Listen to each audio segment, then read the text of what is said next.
ലൈഫിൽ ചിലപ്പോഴൊക്കെ നമ്മൾ ഒറ്റയ്ക്ക് ജീവിക്കേണ്ടതായിട്ട് വരും അല്ലേ?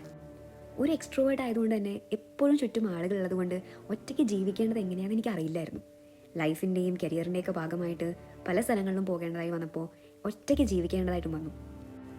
ഇതിനിപ്പോൾ എത്ര പ്രയാസമുണ്ടോ, ഒറ്റയ്ക്ക് ഇരിക്കാൻ നല്ല സുഖമല്ലേ എന്ന് പറയുന്ന ഒരുപാട് കൂട്ടുകാർ എനിക്കുണ്ടായിരുന്നു. പക്ഷെ അവരൊക്കെ അങ്ങനെ പറയുമ്പോഴും എന്താ ഈ ഒറ്റയ്ക്ക് ഇരുന്ന് ചെയ്യുക എന്നുള്ള വല്ലാത്തൊരു ടെൻഷനും ആങ്സൈറ്റിയും ഒക്കെ വല്ലാതെ എനിക്ക് കൂടുമായിരുന്നു. ഒരിക്കലും തനിച്ചിരിക്കാൻ എനിക്ക് ഇഷ്ടമല്ലായിരുന്നു.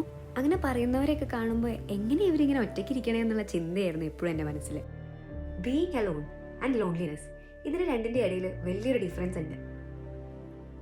This book change my life, the way I approach loneliness. നിങ്ങൾ ഒറ്റയ്ക്ക് ജീവിക്കാൻ തുടങ്ങുന്ന ഒരാളാണ്, എങ്ങനെയാണ് നിങ്ങളുടെ സമയം ചെലവഴിക്കേണ്ടതെന്ന് അറിയാണ്ട് പാടുപെട്ടിരിക്കുന്ന ഒരാളാണെങ്കിൽ give it a try, the art of being alone. So I got this book from ഷുവ ബുക്സ്. ഞാൻ അവരുടെ പേജ് താഴെ മെൻഷൻ ചെയ്യാം. ഇതുപോലുള്ള ഒരുപാട് പ്രൊഡക്റ്റീവ് ആയിട്ടുള്ള മോട്ടിവേറ്റ് ചെയ്യുന്ന ബുക്സ് അവരുടെയിലുണ്ട്. Have a look on to it.